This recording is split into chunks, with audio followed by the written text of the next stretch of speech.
क्या एक कैश या कॉस के ऊपर जब वीज़ा रिफ्यूज़ होता है तो क्या हम उसी को यूज़ कर सकते हैं अपनी दूसरी एप्लीकेशन के लिए? ये क्वेश्चन काफ़ी दफ़ा पूछा गया है। तो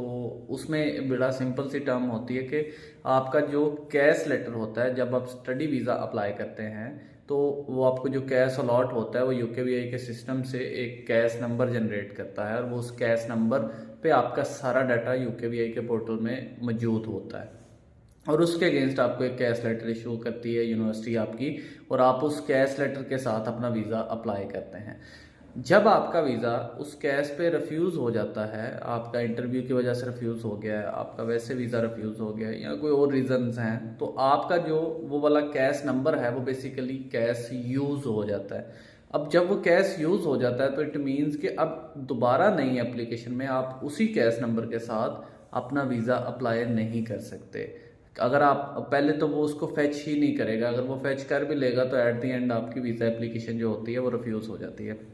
सेम एज लाइक आपका स्टडी वीज़ा के जब आप स्किल्ड वर्क वीज़ा अप्लाई करते हैं तो स्किल्ड वर्क वीज़ा में भी आपका यही सिस्टम आता है। उसमें भी आपको जो CUS कॉस इशू होता है वो भी सेम एक नंबर एक पर्टिकुलर बंदे को अलॉट हो जाता है और देन वो यूज़ हो जाता है और उसके बाद जब भी बंदे ने अपना नया वीज़ा अप्लाई करना है या फर्दर एप्लीकेशन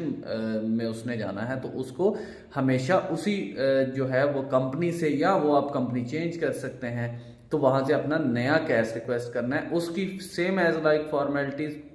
जैसे आपने पहले अपने डॉक्यूमेंट्स उनको दिए थे उन्हीं डॉक्यूमेंट्स पे फिर दोबारा से आपकी वैल्यूएशन होना फिर यूकेवीआई की वो स्पॉन्सर जो आपको कर रही होती है कंपनी वो उसकी फ़ी पे करती है और उस फी के बाद वो आपको यूकेवीआई के सिस्टम से एक अलॉटमेंट इशू करती है और देन आप उसके बाद उसको अप्लाई कर सकते हैं। तो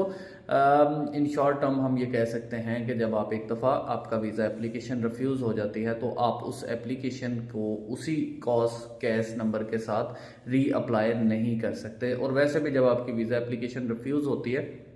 तो आपने चीज़ों को देखना होता है। नॉर्मली तो आपको वो कंपनी या वो यूनिवर्सिटी नॉर्मली वो कैश नहीं देते आपको ना, वो लेटर नहीं देंगे क्योंकि आपने उनका एक कैश नंबर यूज़ किया है और उसको ज़ाया किया है। हमेशा जब भी ये यूनिवर्सिटीज़ की अगर हम बात करें या आपके जो कंपनीज हैं उनकी बात करें तो वो इनको एक सेट फॉर्मेट में या एक पेट इनका नंबर अलॉट होता है कि ये फॉर एग्जांपल एक यूनिवर्सिटी है, ये 100 कैश इशू कर सकती है जैन इनटेक के लिए। इसी तरह से ये एक ABC कंपनी है और ये कंपनी जो होती है ये 500 कैश इशू कर सकती है या 10 कैश या 5 कैश इशू कर सकती है, कॉस इशू कर सकती है। तो उन नंबर से एक तो वो एक्सीड नहीं करते और जब एक दफ़ा आपका एक एप्लीकेशन यूज़ हो गया तो इट मीन्स 5 अगर किसी कंपनी के पास कैश थे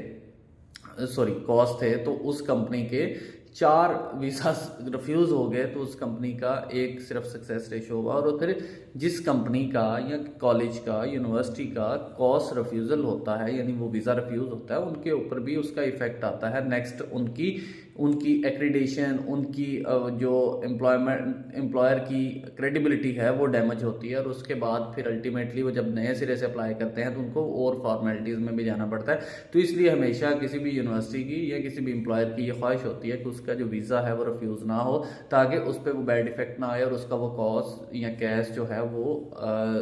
वेस्ट ना जाए। तो हमेशा आपने ये जहन में रखना है। कुछ लोग ये कहते हैं उसी पे हम अप्लाई करवा देंगे, तो ये बिल्कुल गलत बात है। जब एक दफ़ा एक एप्लीकेशन में एक कैश या कॉस्ट नंबर लग गया तो आपको उस नंबर के बाद दोबारा अगर वीज़ा रिफ्यूज़ हुआ है दोबारा अप्लाई करना है तो आपको नया कैश या कॉस्ट लेंगे तो फिर देंगे कुछ एजेंट बच्चों के साथ या इवन ये एम्प्लॉयमेंट वाले जो वर्क वीज़ा वाले हैं उनके साथ ये काम कर रहे हैं कि हम इसी पे आपका दोबारा ट्राई कर देंगे, इसी पे वीज़ा लग जाएगा आपको। वो नहीं होता। हाँ, एक एडमिनिस्ट्रेटिव रिव्यू होता है जो एप्लीकेशन के बाद आप फाइल करते हैं, रिकन्सिडरेशन ऑफ योर डिसीजन जो होती है कि हम जो इसको फर्दर देखें। उसका एक प्रोसेस है, फीस है, उसकी 80 पाउंड फीस है,